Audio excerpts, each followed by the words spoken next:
Okay, Cassiodorus. Wait, who's that guy?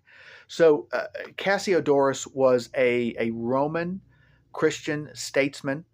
He lived in 6th century Italy, and it seems like he served in the role of an advisor or a council cabinet member under King Theodoric of the Ostrogoths, I believe, of the time. But anyway, this guy was a 6th century Roman statesman, and the reason we know about him most today is that he wrote Institutions of Divine and Secular Learning, and also a smaller title on the soul. And essentially, that Institutions of Divine and Secular Learning was a early church history of the most prominent church fathers, their general views, their contributions, if extant works, that is, existing works, were around at the time of Cassiodorus, then he made mention of them.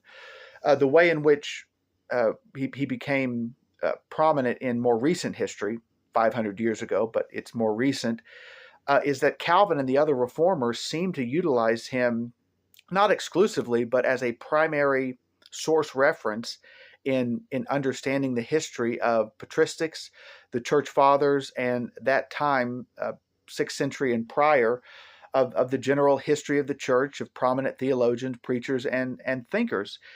And perhaps Calvin even drew his title, Institutes of the Christian Religion, from Cassiodorus' Institutes of Divine and Secular Learning. But all that to say, they get him and utilize him for history by the time we reach 16th century, which is pretty profound to think about. This guy, Cassiodorus, Roman Christian statesman, wrote an enduring work. I mean, it's being referenced 1,000 years, almost from the time of his original writing.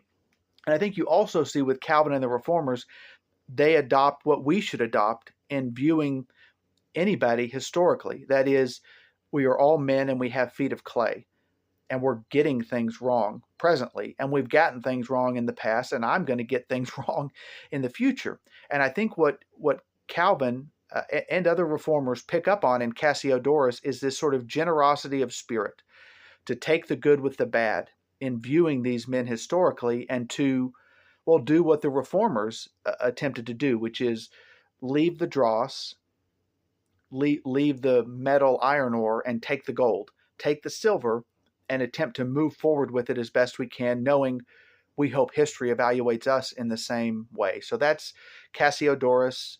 I think it's Flavius, Aurelius, Marcimus, Cassiodorus Senator is his full name, Senator being a surname and not a title. Well, I hope that was helpful for Wait, Who's That Guy, and giving you a little bit of information about the Christian Roman statesman and historian Cassiodorus. Thanks.